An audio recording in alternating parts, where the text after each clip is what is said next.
Bismillahirrahmanirrahim. Alhamdulillah nahmaduhu ta'ala wa nasta'inuhu wa nastaghfiruh wa na'udzu billahi min shururi anfusina wa sayyiati a'malina may yahdihillah fala mudilla lahu wa may yudlil fala hadiya lahu. Asyhadu an la ilaha illallah wahdahu la syarika lahu wa asyhadu anna Muhammadan abduhu wa rasuluhu amma ba'd.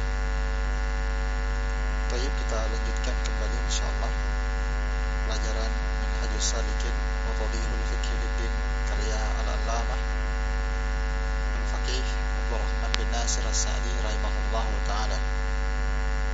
Dan kita sekarang berada pada majlis yang ke-54 dari kitab ini. Kita sekarang berada pada pembahasan makruhat as-shalah. Setelah kita jelaskan pembatal salat dari kitab ini, maka kita berpindah ke pembahasan makruhat as-shalah, perkara-perkara yang dimakruhkan dalam salat.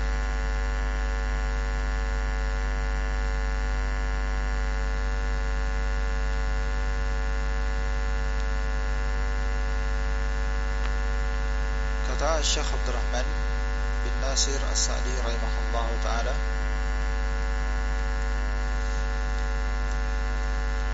wa bil akhirat fa'ala ma yunha anhu fiha wa yaqfat salah. Dan di akhir dari pembahasan sifat salat atau mufsidat as-salah dan makruh salat, di akhirnya kata beliau dari pembahasan ini adalah melakukan apa saja yang dilarang dari salat, melakukan perkara-perkara yang dilarang dalam salat.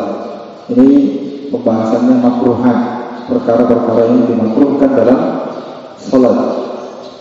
Beliau sebutkan yang pertama adalah al-iltifat fi shalah, yaitu seorang menoleh di dalam salat. Nabi SAW ditanya tentang menoleh dalam salat. Beliau berkata, "Ikhtilasun ikhtalisuhu syaitan min salatil abdi." Menoleh dalam salat itu adalah colekan dari colekan syaitan dari salat seorang hamba. Hadis riwayat Al-Bukhari. Disebutkan oleh Sa'di rahimahullah, Nabi SAW ditanya tentang iltifat dalam salat. Ya wa huwa ikhtilasun yakhtalisuhu syaitan min salatil abdi, rawahul Bukhari. Hadisnya dikeluarkan oleh Al-Imam Al-Bukhari. Iya. Dan tentang menoleh ini sudah kita bahas. Menoleh ini hukumnya makruh. Ya. Menoleh ini hukumnya makruh, dan yang menoleh di sini adalah kepala, ya. Kepalanya ke kiri, ke kanan. Dan itu tidak membatalkan salat kecuali kalau dia menoleh dengan badannya sampai dia tidak menghadap kiblat, maka itu bisa membatalkan. Jika tidak, maka tidak batal. Dan telah berlalu bersama kita bahwa menoleh ini kadang dibolehkan jika ada hajat. Kemudian yang kedua dari perkara yang dimakruhkan, yukrahu al-abas.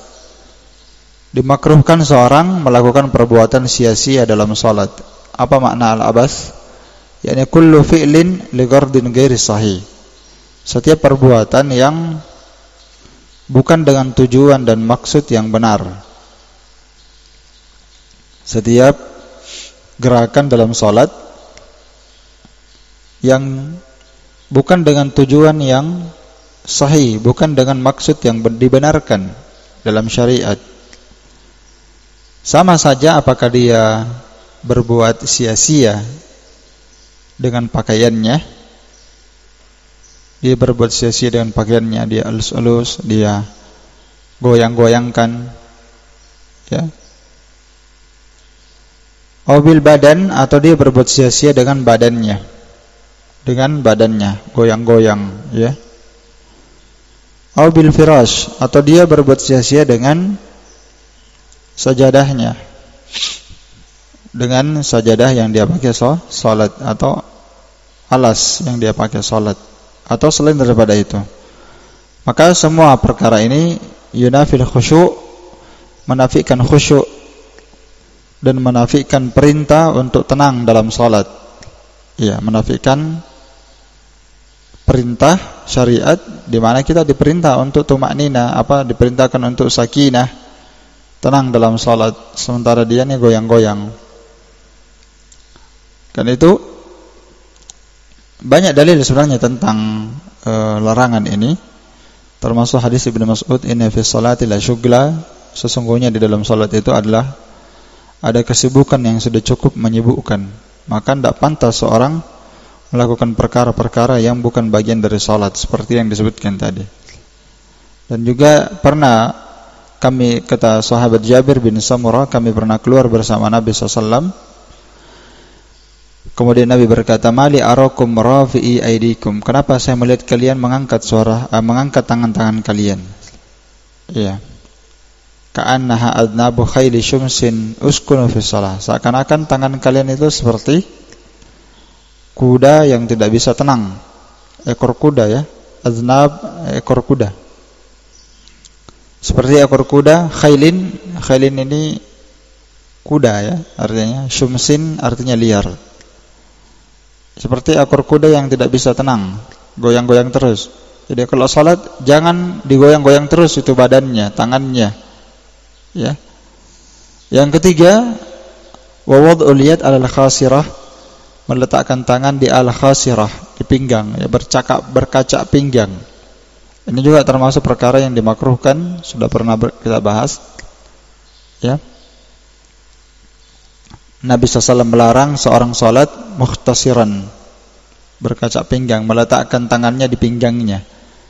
Dan juga Aisyah radhiyallahu taala anha, ya, itu membenci, tidak suka meletakkan tangannya di pinggangnya, dan beliau berkata bahwa orang Yahudi berbuat seperti itu. Gini, ya, berkaca pinggang. Orang Yahudi berbuat seperti itu. Itu dibenci dalam salat, makruh. Yang keempat, tasbik asabi'ih, menyilangkan jari jemari. Ini termasuk perbuatan abas dalam salat dan dimakruhkan ketika orang keluar untuk salat sampai dia menyelesaikan salatnya. Jadi larangannya ini berlaku dua, ya. Berlaku mulai dari dia keluar dari salat, ya. Hadis tentang larangan tasbik itu datang dalam hadis Abu Hurairah, sudah pernah berlalu bersama kita. Apabila salah seorang di antara kalian keluar dari rumahnya ingin mendatangi masjid, ya, maka dia dihitung berada dalam salat. Ya. Maka Nabi SAW melarang, janganlah kalian menyilangkan jari jemari kalian. Maka zahir hadis ini pun para ulama mengatakan larangan ini berlaku mulai dari dia keluar dari rumahnya sampai dia tiba di masjid, sampai dia selesai salat, dan sampai dia pulang. Yang kelima, farqa'atuhuma, dia membunyi-bunyikan jari-jarinya, baik jari-jari kaki maupun jari-jari tangan. Ini juga termasuk dimakruhkan karena ini perbuatan abas, perbuatan sia-sia, menafikan khusyuk dalam salat dan menafikan perintah syariat untuk tenang dalam salat. Dan ini hadisnya sudah pernah berlalu, ya. Naam. Walaupun kalau masalah hadisnya yang marfu' sampai kepada Nabi ini kita tidak ketahui karena hadis-hadis yang menyebutkan tentangnya lemah, ya, tentang masalah membunyi-bunyikan jari-jari. Tapi warid mauquf, asar dari beberapa orang sahabat melarang perbuatan seperti itu. Seperti hadis Ibnu Abbas yang pernah berlalu bersama kita. Yang keenam, an yajlis fiha muqiyan ka'ika'il kalbi. Di antara perkara yang dimakruhkan dalam salat adalah duduk ik'a seperti ika'nya anjing. Biasa lihat anjing duduk, kakinya di belakang dua, dibentangkan keluar kiri kanan, kemudian dia duduk di atas lantai, di atas bumi. Ini termasuk duduk ik'a yang dibenci, ya. Wa kana yanha an uqbatis syaitan, dan Nabi SAW melarang dari duduk seperti duduknya syaitan. Dan Nabi SAW melarang seorang membentangkan zira'nya, membentangkan lengan bawahnya seperti binatang buas. Ya, jadi seorang sholat itu dilarang menyerupai binatang ya. Dilarang menyerupai binatang. Ketika dia sujud dilarang menyerupai anjing. Ya kan? Ketika dia duduk antara dua sujud juga dilarang seperti anjing, duduk iqa seperti anjing. Ketika bersujud dilarang seperti binatang buas. Dilarang seperti binatang anjing ketika sujud. Ketika mereka berdiri, mereka dilarang seperti kijang. Dalam sebuah riwayat dilarang seperti kijang, banyak menoleh. Kijang kan banyak menoleh. Ada hadis tentang itu, tentang jangan kalian salat seperti kijang. Kijang itu suka menoleh kan? Kenapa kijang sering ditangkap oleh harimau kalau dikejar? Karena dia terlalu banyak menoleh. Iya, jelas. Kalau dikejar jangan seperti kijang, menoleh terus. Iya. Kemudian itu berarti dilarang orang salat seperti binatang, banyak menoleh. Terus Nabi SAW melarang juga seorang salat seperti ayam. Kalau salat mematuk. Banyak hadis tentang itu. Dilarang orang salat seperti binatang. Kalau salat sujud dan ruku itu dua tempat. Ruku dan sujud dilarang seperti hewan yang mematuk. Tidak tenang. Ketika dia ambil makanannya langsung dia angkat kepalanya. Ya, Nabi gambarkan seperti orang yang makan tapi tidak bisa kenyang. Nah, seperti itu orang yang sholat lalu dia tidak tumaknina ketika ruku dan sujud. Seperti seorang yang makan 1 atau 2 kurma kata Nabi, tapi makanannya itu tidak bermanfaat dan tidak berguna. Sama kalau dia sholat, tidak berfungsi, tidak berguna sholatnya. Iya. Kemudian yang ketujuh, ayastakbila ma yulhih. Dia menghadap kepada sesuatu yang bisa menyibukkan dan mengganggu konsentrasinya. Yakni seorang kalau sholat, baik dia berdiri maupun dia ruku maupun dia duduk antara dua sujud atau tasyahud, dilarang dia melihat kepada sesuatu yang bisa melalaikan dia, yang bisa menyibukkan dan mengganggu konsentrasinya. Seperti apa? Dia melihat kepada orang sholat, dia lihat-lihat orang, dia lihat-lihat hewan, dia lihat binatang, dia lihat-lihat zakharif, kaligrafi, ukiran di masjid. Ya, dia sholat sambil dia baca Asmaul Husna di masjid. Asmaul Husna dia baca semua. Itu makruh karena mengganggu dia. Atau dia lihat warna-warni, dia lihat orang, dia perhatikan orang. Ya, itu makruh ya. Dan ini sudah pernah saya bahas tentang ada beberapa perkara yang dimakruhkan seorang sholat menghadapnya, termasuk menghadap cahaya. Ini kan mengganggu. Dan itu disepakati para ulama tentang makruhnya. Menghadap ke api, ya, menghadap kepada gambar-gambar, apalagi gambar makhluk bernyawa, itu mengganggu. Dan ini hadisnya banyak ya. Dan kisahnya yang masyhur ini tentang kisah Abu Jaham dengan ambijaniyahnya. Kisah Abu Jaham dengan kisah dia berikan Nabi SAW pakaian dari pakaian dari yang memiliki banyak warna ya. Bukan gambar makhluk. Dan Nabi juga pernah sholat sedangkan ditirai Aisyah. Jadi Aisyah ketika Nabi SAW pulang, Aisyah buatkan Nabi SAW tirai. Iya, dan ini sering seperti ini ya. Dan ini faedah dalam rumah tangga. Ahsannya rumah tangga itu seorang wanita, seorang ibu rumah tangga itu dia rubah-rubah model-model rumahnya. Itu dilakukan Aisyah. Nabi SAW kadang pulang pernah dibuatkan sarung bantal, tapi sarung bantalnya bergambar, maka Nabi menyuruh untuk menggantinya. Aisyah ingin berbuat baik, tak? Kemudian Aisyah juga ketika Nabi SAW pulang, dia kasih tirai baru, gorden baru. Tapi Nabi SAW terganggu dengan itu. Ya, Nabi terganggu dengan itu. Katanya diganti gordennya. Nabi pernah diberikan pakaian oleh Abu Jaham, warnanya berwarna, ada warnanya, ada coraknya, bukan bergambar, ada coraknya. Maka Nabi berkata, bawa pakaian ini kasih kepada Abu Jaham. Wa'tini ambijaniyah, dan datangkan kepadaku ambijaniyah. Ambijaniyah ini pakaian yang tebal kata para ulama, dan dia tidak bergambar, polos, ya. Dan ini syahid, kalau untuk syahid kisah Aisyah, Nabi tidak mengingkari perbuatan Aisyah. Maka dalam sebuah rumah tangga, nggak mengapa ya seorang rumah tangga, ibu rumah tangga itu dia kreatif, ya, ganti gorden misalnya, kursinya itu terus tapi diganti modelnya, kasurnya tadi menghadap ke kiri, nanti menghadap ke kanan. Itu dilakukan istri Nabi SAW untuk menyenangkan suaminya, dan itu bagian dari kebaikan, insya Allah.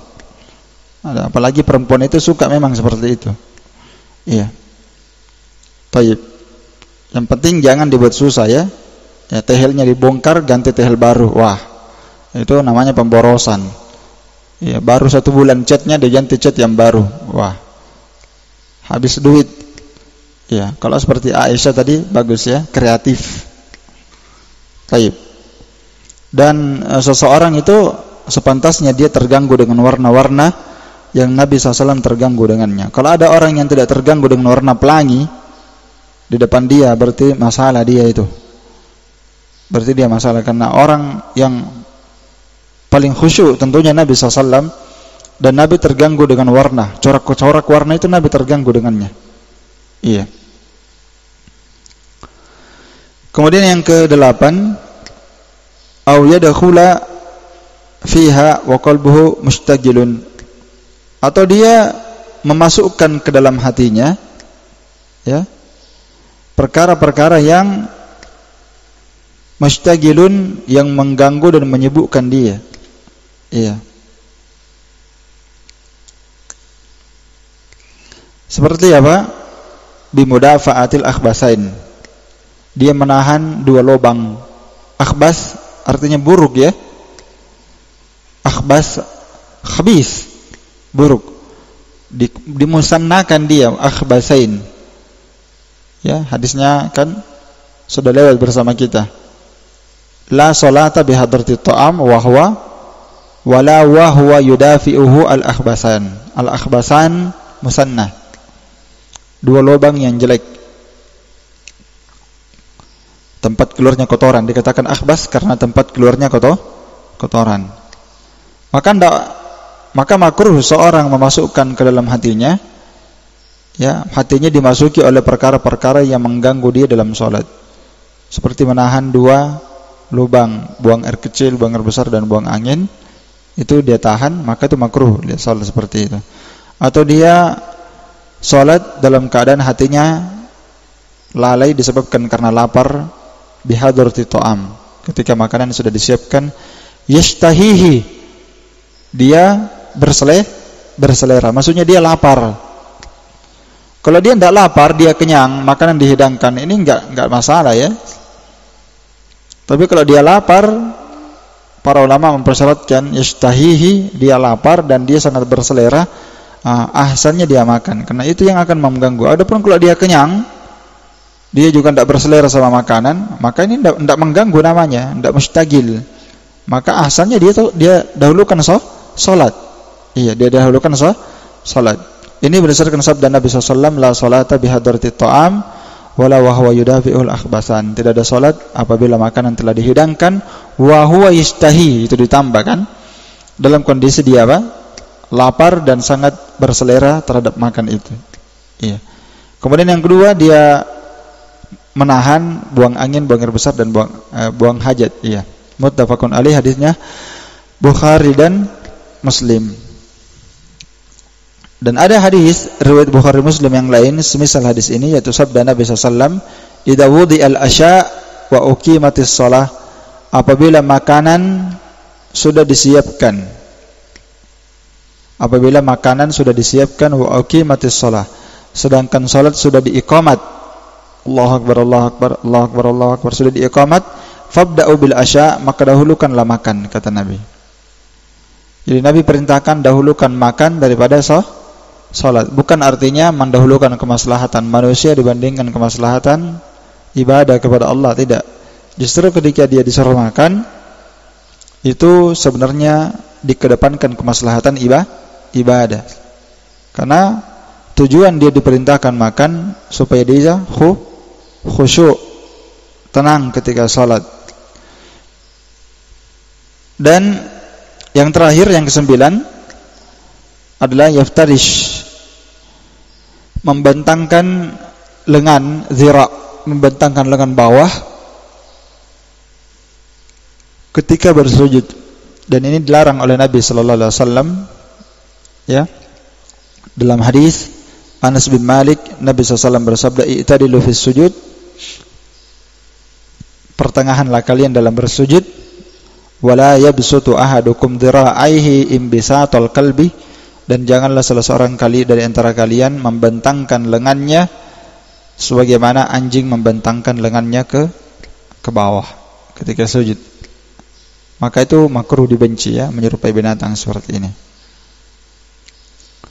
Dan sebenarnya masih ada perkara-perkara makruh yang lain, ya, yang tidak disebutkan di sini, tapi disebutkan juga oleh Syekh Abdurrahman As-Sa'di di kitab lainnya, dan ulama lainnya juga menyebutkan makruh-makruh salat itu banyak, ya, sudah kita sebutkan kemarin, ya. Di antaranya adalah al-harakah al-yasirah min ghairi hajah, ya, ya kan, gerakan yang ringan, ya, afwan, ya. Ini ternyata sudah disebutkan yang di awalnya, ya, sudah tadi. Jadi di antara makruh salat yang sudah berlalu tadi, ya, berbuat sia-sia, termasuk menoleh, termasuk gerakan ringan yang tidak ada hajat di dalamnya. Tayyib. Dan masih banyak lagi yang lain. Kita cukupkan saja insyaallah. Kita berpindah ke pembahasan selanjutnya. Jadi selesai pembahasan sifatus shalah, wajib, rukun-rukun salat, syarat salat, wajib salat, sunnah salat. Kemudian pembahasan tentang salat sunnah, rawatib, dan tentang perkara-perkara yang dimakruhkan dalam salat dan termasuk pembatal-pembatal salat. Sudah kita bahas. Sekarang kita masuk pembahasan yang baru, yaitu bab salat at-tatawwu. Pembahasan tentang salat-salat sunnah, tatawwu. Kenapa rawatib dipisahkan? Karena rawatib ikut dari ibadah wajib, maka salat sunnah rawatib dipisahkan oleh beliau di sini. Ya, rawatib sudah kita bahas.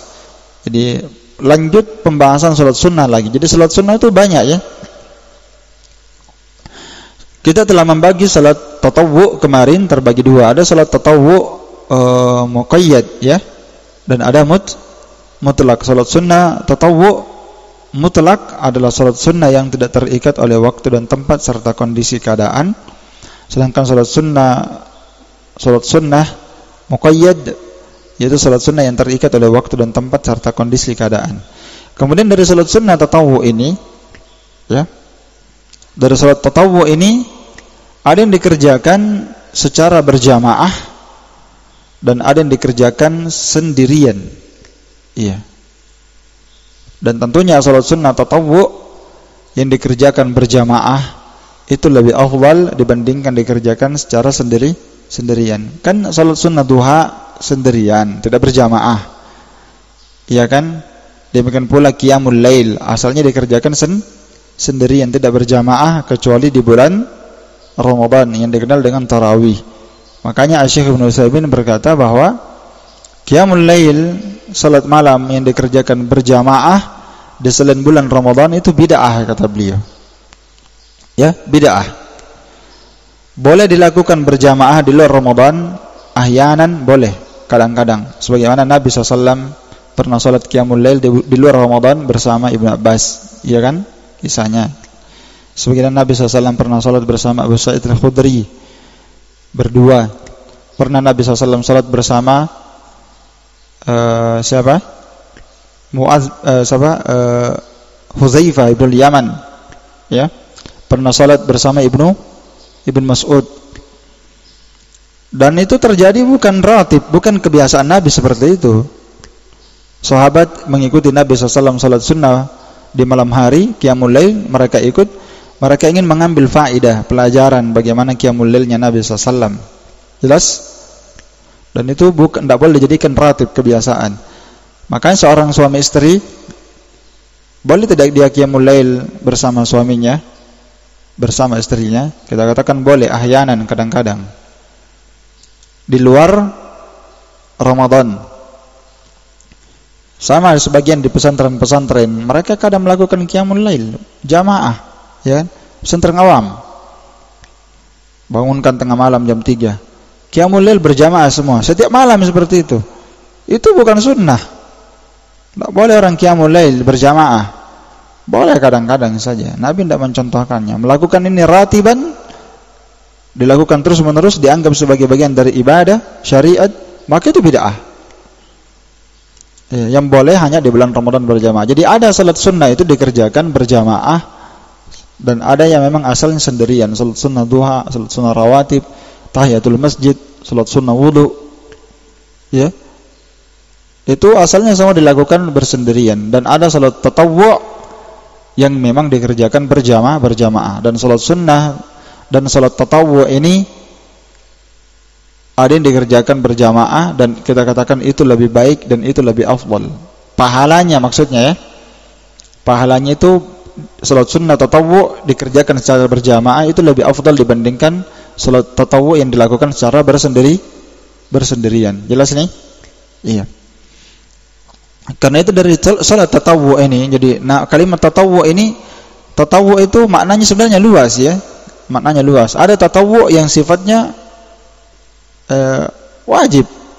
Seperti misalnya tatawwu', dan kalimat tatawwu' itu sebenarnya luas, ya. Penggunaan tatawwu' itu bisa untuk seluruh ibadah tambahan, ya. Jadi tatawwu' itu untuk seluruh ibadah ziyadah, ibadah tambahan. Ada tatawwu' salat, ya. Ada tatawwu' asyam, puasa. Tatawwu' juga namanya, iya. Jadi puasa ada ibadah tatawwu'nya, ibadah tambahannya. Salat kan, salat ada namanya salat tatawwu'. Ada salat tambahan, itulah dikenal dengan salat sunnah tatawwu'. Ada puasa, ada juga puasa tatawwu'. Ada puasa tambahan yang sifatnya bukan wajib, tambahan, seperti puasa Senin Kamis, ya kan, puasa Yaumul Bid, puasa Daud, puasa Arafah, ya, dan seterusnya. Dan ada juga namanya sedekah tatawwu' yang bukan zakat, ya. Tatawwu' juga namanya. Jadi tatawwu' itu luas,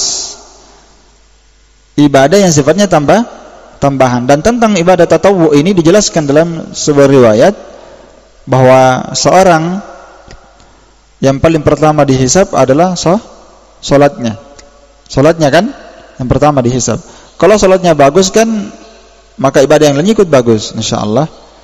Kalau salat wajibnya kurang bagus, maka dilihatlah kepada ibadah tatawwu'nya, ya. Dilihat kepada ibadah tatawwu'nya. Dan ibadah tatawwu'nya ini yang menutupi nanti, ibadah tatawwu' ini akan menutupi ibadah wajib yang kurang. Jadi kalau puasanya yang wajib ada kurang, maka diambillah ibadah tatawwu'nya dari puasa. Itu akan menambal.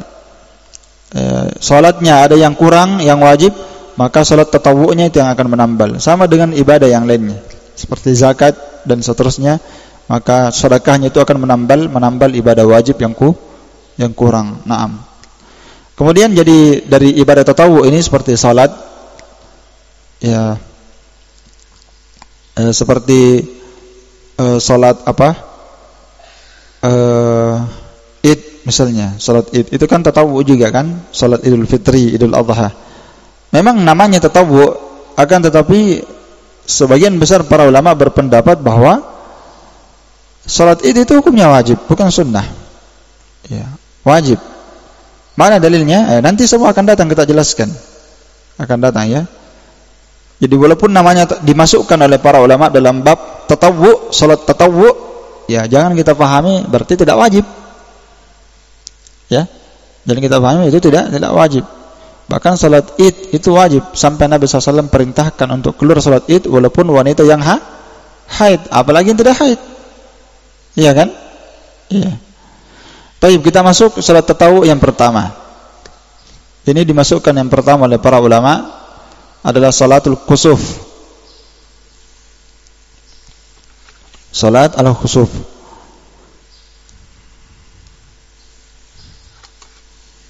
Jadi khusuf bisa juga khusuf. Jadi bisa al-khusuf. Bisa pakai kha, bisa pakai kaf. Iya. Enggak ada masalah.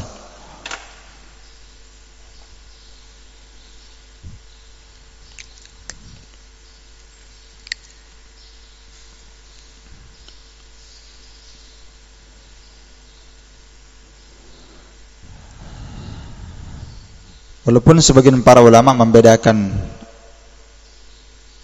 jadi bisa khusuf dan khusuf sama saja sebenarnya.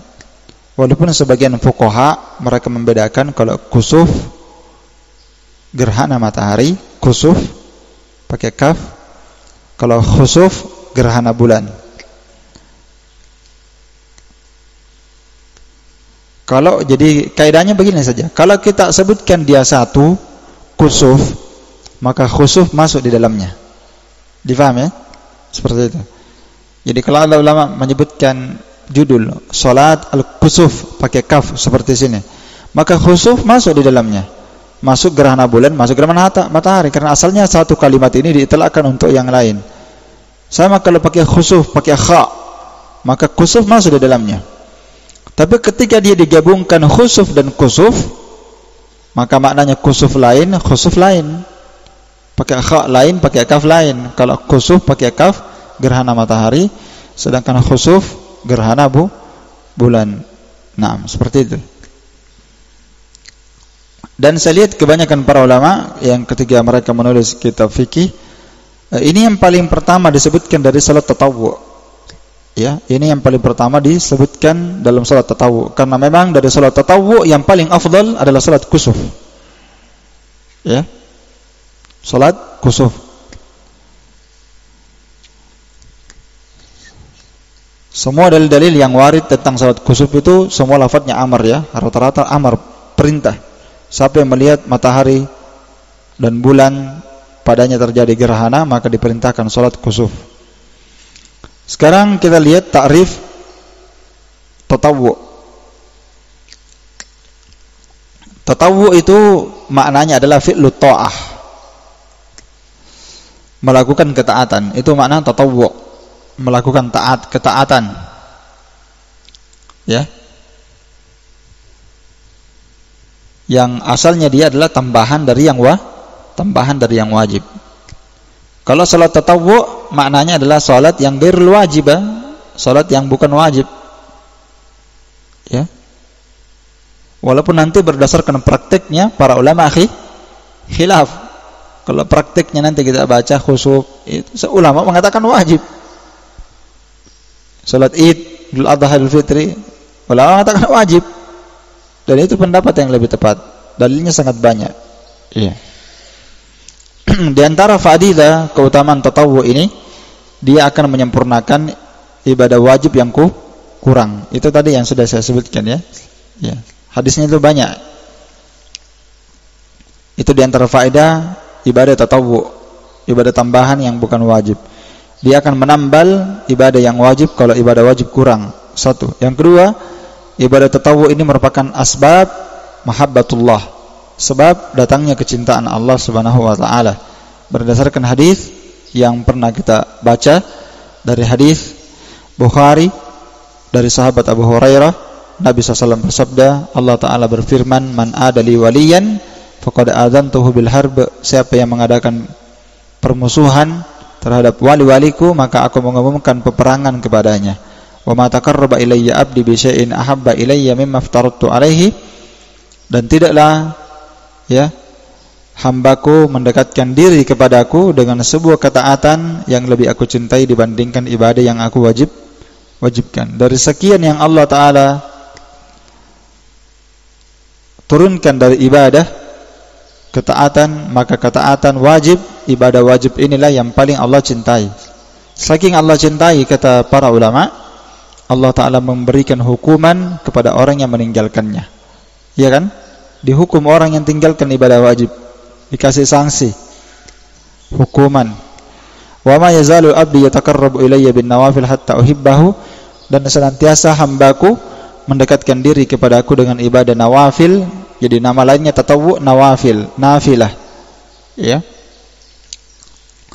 Dan terus menerus hambaku mendekatkan diri kepadaku dengan ibadah sunnah sampai saya akan mencintainya. Ini dalil sangat tegas, jelas, menunjukkan bahwa seorang yang memperbanyak ibadah sunnah, senantiasa dia melakukan ibadah nafilah, ibadah sunnah, ibadah tatawwu', pasti Allah akan mencintainya.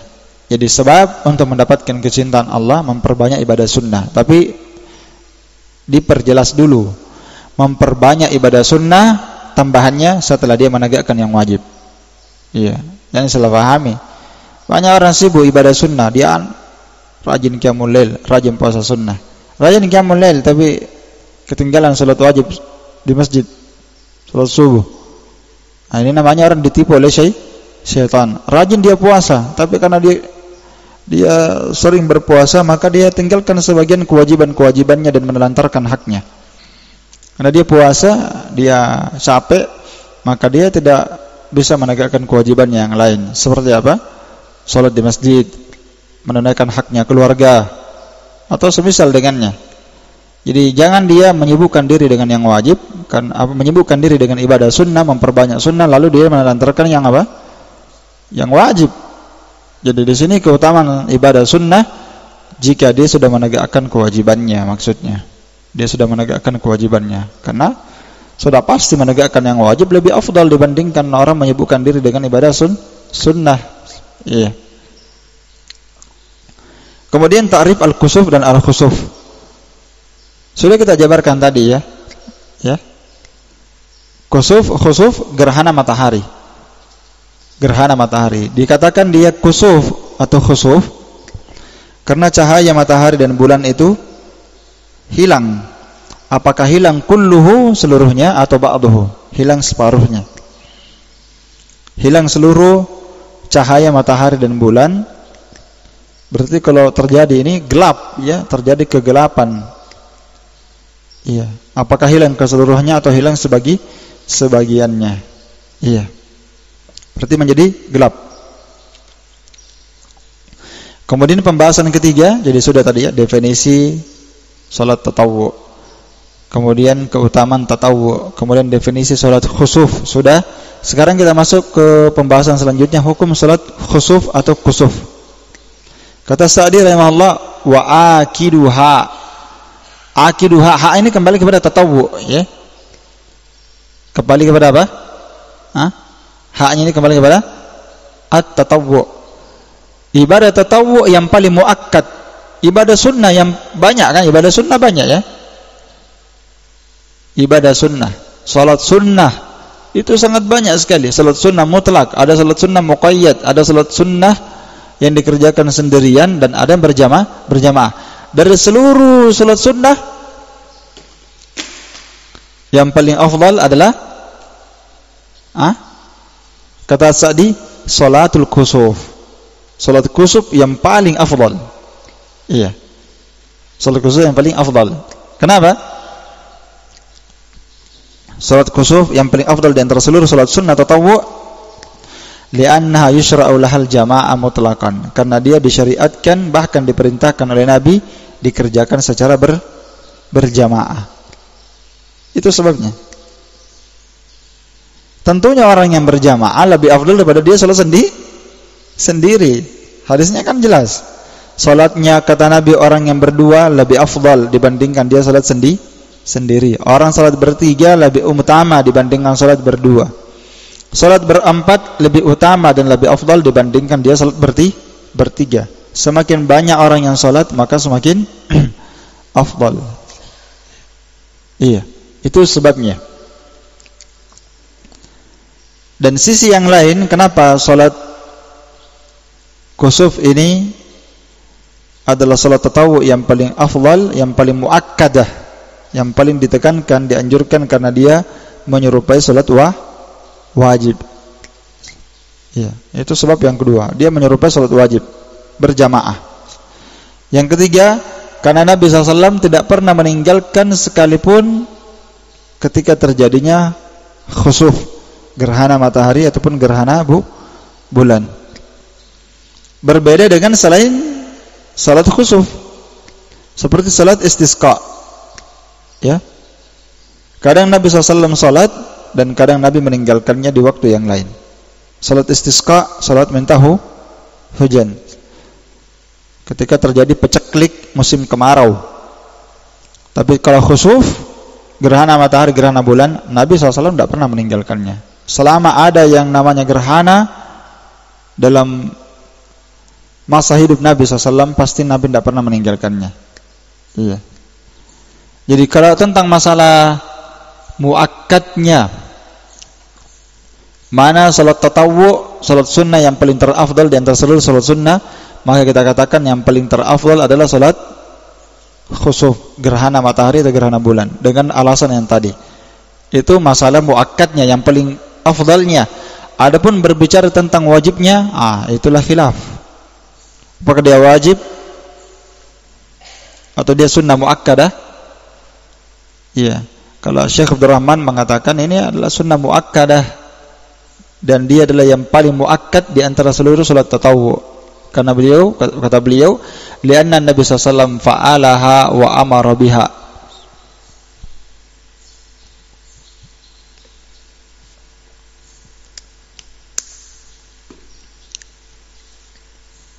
Karena Nabi SAW telah melakukannya dan Nabi memerintahkan untuk melakukannya. Jadi terkumpul antara sunnah qauliyah dan sunnah fi'liyah. Terkumpul antara perbuatan Nabi dengan perintah beliau. Iya.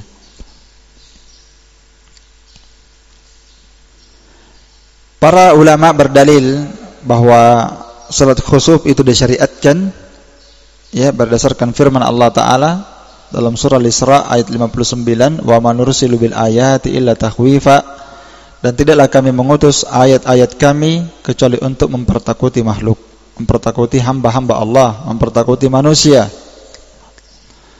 Maka ini salah satu ayat yang menunjukkan tentang gerhana. Jadi gerhana itu sebenarnya adalah sebab yang Allah Ta'ala ciptakan, yang Allah Ta'ala adakan di dunia ini untuk memperlihatkan kepada hamba supaya mereka takut. Karena tanda dari tanda-tanda hari kiamat seperti itu. Ya. Terjadi kegelapan. Ya, makanya banyak dalam ayat Al-Qur'an tentang orang-orang yang diazab dari kalangan kaum Ad, kaum Samud dan kaum-kaum sebelumnya. Ketika berkumpul di atas mereka awan hitam, mereka menyangka kita akan mendapatkan hujan. Ternyata bukan hujan yang turun, tapi azab. Azab yang turun. Maka Nabi SAW mengambil ibrah pelajaran dari kisah-kisah itu. Ketika terjadi gerhana, kegelapan, maka Nabi itu sangat takut sekali. Beliau menyangka itu kiamat. Ya kan? Beliau menyangka akan terjadi apa? Kiamat. Ya, sampai Nabi SAW pernah menyeret pakaiannya dari rumahnya karena saking kagetnya. Dia seret pakaiannya lalu dia pergi ke masjid. Dia kumpulkan orang. Ya. Salatlah berjamaah. Ya, nah, itulah syariat teriak berjamaah. Apa orang biasa baca kalau salat berjamaah? Salatul jami'ah. Salatul jami'ah rahimakumullah. Itu dilakukan Nabi SAW untuk salat khusuf, bukan salat berjamaah di masjid. Salat wajib bukan. Jadi Nabi memanggil orang, Nabi memanggilkan salul jami'ah, salatlah kalian semua, dipanggil orang-orang, semuanya kalian datang ke masjid. Karena salat khusuf itu enggak ada azan, ya kan? Enggak ada apa? Enggak ada azannya untuk dipanggil orang. Nabi hanya memanggil salul jami'ah, dipanggil semua orang untuk salat. Lalu dipakailah hadis itu untuk salat berjamaah. Salatul jami'ah rahimakumullah. Nah, orang sudah berkumpul semua. Ayo salat berjamaah. Orang makmum bilang ya, dari tadi kita berkumpul di sini. Kenapa dipanggil? Sallu kan dipanggil orang salat, sallu jami'ah. Salatlah, ayo salat berjamaah. Nah, orang sudah memang mau salat. Jadi keliru ya, keliru kalau orang menggunakan itu untuk salat berjamaah di masjid. Dan khusuf ini termasuk dari tanda-tanda kekuasaan Allah Ta'ala untuk mempertakuti hambanya. Karena memang matahari dan bulan itu adalah ayat bagi Allah. Wa min ayatihi al-lailu wan-naharu wasyamsu wal-qamar. Ya kan? La tasjudu lisyamsi wala lil qamari wasjudu lillahi alladzi khalaqahunna in kuntum iyyahu ta'budun. Maka ayat ini Allah Ta'ala menjelaskan bahwa matahari dan bulan, siang dan malam semuanya merupakan tanda kebesaran Allah. Yang kedua, di dalam ayat ini Allah Ta'ala juga menjelaskan bahwa matahari dan bulan, siang dan malam itu makhluk dari makhluk Allah Ta'ala yang dijadikan sebagai ayat, sebagai peringatan bagi hamba, bukan untuk disembah. Makanya Allah katakan, la tasjudu lisyamsi wala lil qamar, jangan kamu sujud ya kepada matahari dan bulan. Ini dalil menunjukkan bahwa ada yang sujud kepada matahari dan bulan. Iya kan? Allah menciptakannya untuk mempertakuti hambanya. Jangan sujud kepada matahari dan bulan. Ya. Makanya ketika meninggal anaknya Nabi SAW, Ibrahim atau anaknya yang lain, itu kan terjadi gerhana. Iya, terjadi gerhana.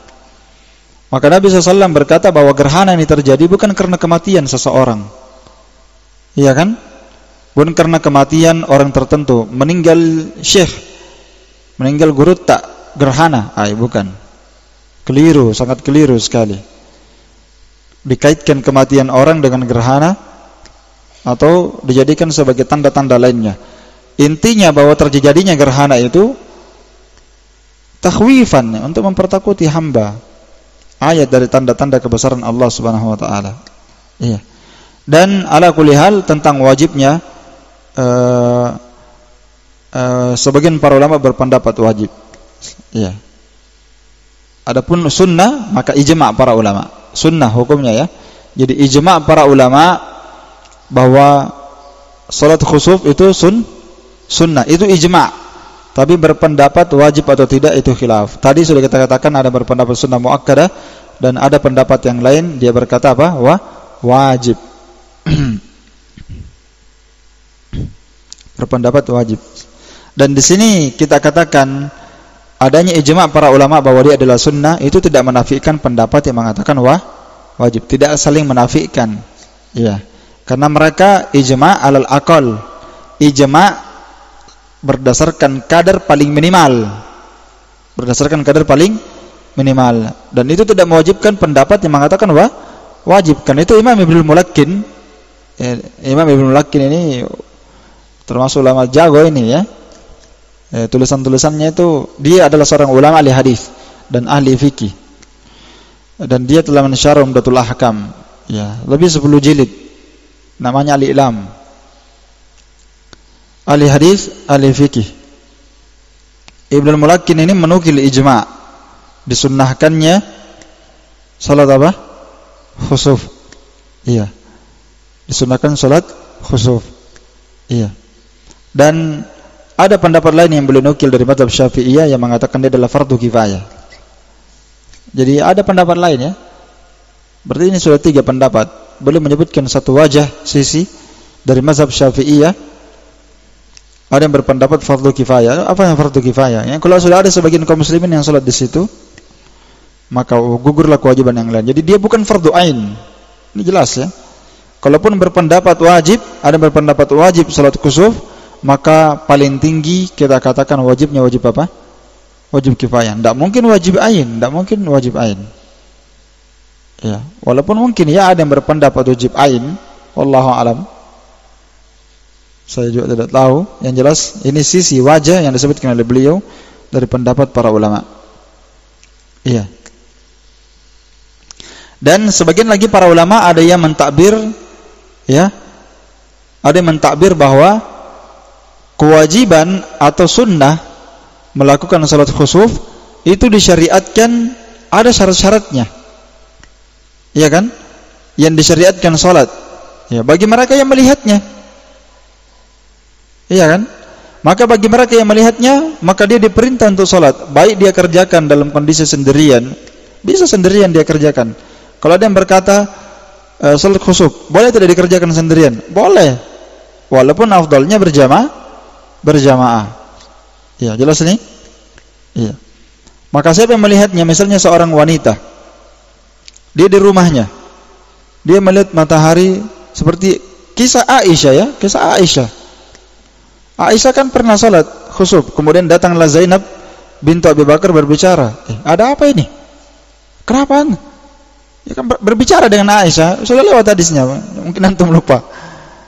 Ya, kenapa manusia? Aisyah salat, diajak bicara oleh Zainab, Aisyah berisyarat dengan tangannya bahwa dia sedang salat. Ternyata dia salat apa?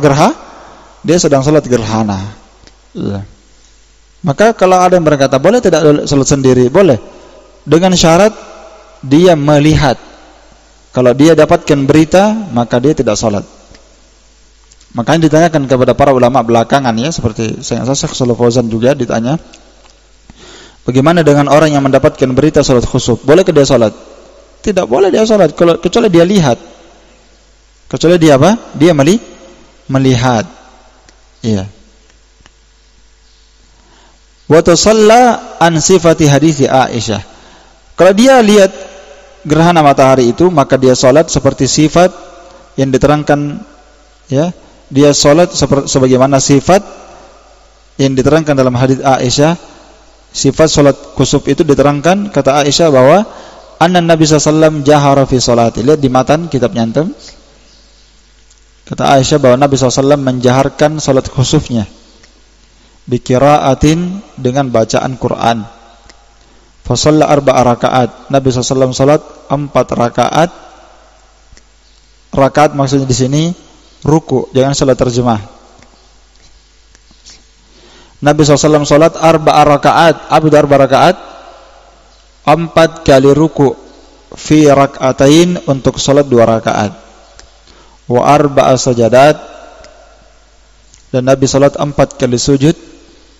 Jadi salat khusuf ini 2 rakaat saja, cuma ruku'nya 4, sujudnya 4. Hadisnya muttafaqun alaih. Ya, jelas? Dulu di sini. Ya, beliau tidak terangkan. Begitu saja. Jadi penjelasannya diterangkan dalam riwayat-riwayat yang lain ya. Diterangkan dalam riwayat-riwayat yang lain yang panjang. Jadi caranya dia salat takbir, berniat dulu kan, salat gerhana. Gerhana matahari atau gerhana bulan.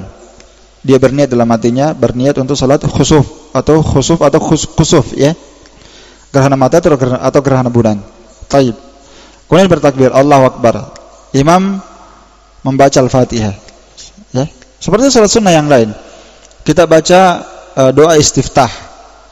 Setelah baca doa istiftah, imam membaca Al-Fatihah, dia jaharkan bacaannya. Setelah dia selesai baca jaharkan, maka makmum membaca Al-Fatihah juga, ya kan? Nah, setelah itu imam membaca apa? Surah. Dia baca surah yang panjang. Karena salat khusuf itu disyariatkan dia baca,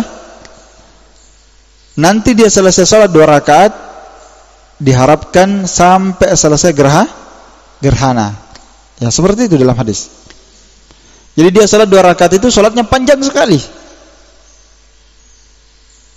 Kalau bisa dia salat, selesai gerhana di luar. Kalau bisa seperti itu. Ya, sampai suasana sudah kembali terang. Tadinya gelap, dia salat. Kan dia biasa merasakan gelap kan? Ya. Nanti dia rasa sudah terang, baru dia selesai salat. Nah, itu globalnya. Rinciannya dia salat, dia takbir, baca Al-Fatihah.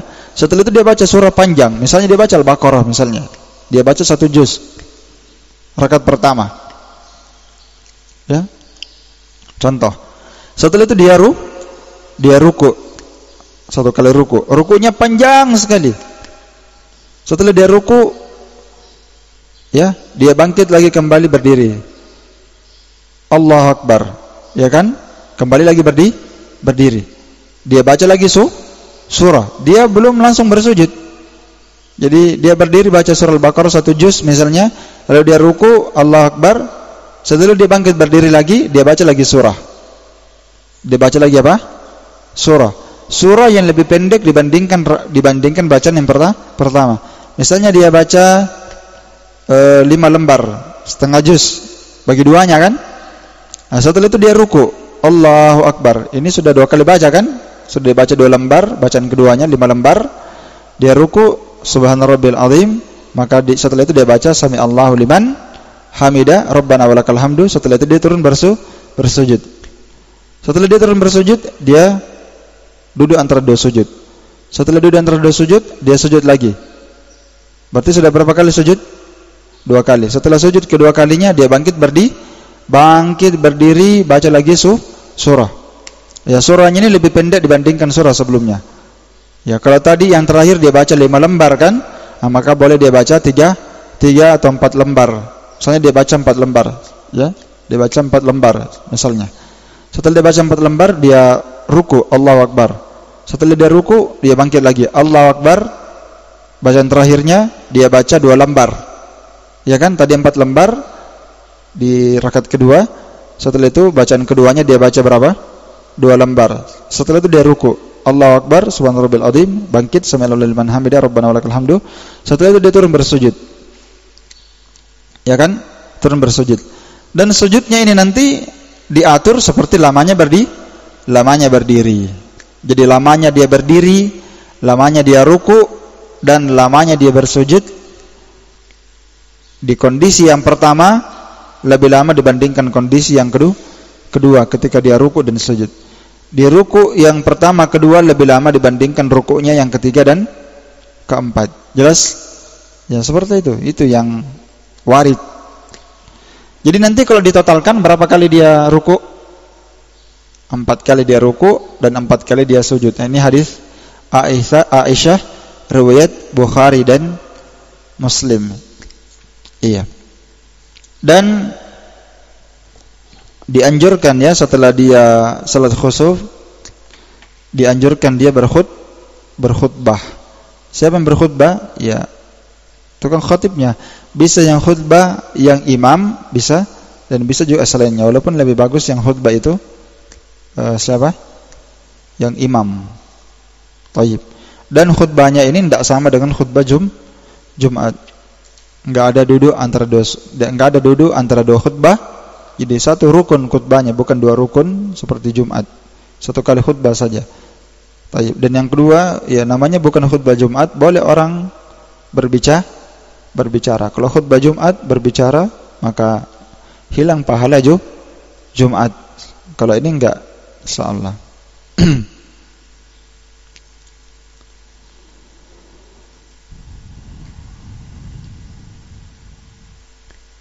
Jadi rakaat pertama tadi caranya sudah ya. Ternyata dia baca juga Sami Allahu liman hamidah. Jadi saya ulang kembali ya sedikit. Jadi dia baca di rakaat pertama baca Al-Baqarah misalnya 1 juz. Setelah itu dia ruku subhanarabbil azim. Setelah bangkit dia baca Sami Allahu liman hamidah, rabbana walakal hamdu. Setelah itu dia baca surah lagi. Jelas? Dia baca surah lagi. Setelah baca surah lebih kurang misalnya 5 lembar, ruku lagi. Setelah itu sami Allahu liman hamidah rabbana walakal hamdu, baru sujud. Nanti rakaat kedua sama dengan cara seperti rakaat yang pertama. Naam, sekira ini cukup tentang pembahasan salat khusuf. Ya. Ya, nanti pada pertemuan akan datang kita lanjutkan. Wallahu ta'ala a'lam bis-shawab. Naktafi bihadzal qadar. Subhanakallahumma wa bihamdika asyhadu an la ilaha illa anta astaghfiruka wa atubu ilaik. Alhamdulillahirabbil alamin. Fadal barakallahu fikum.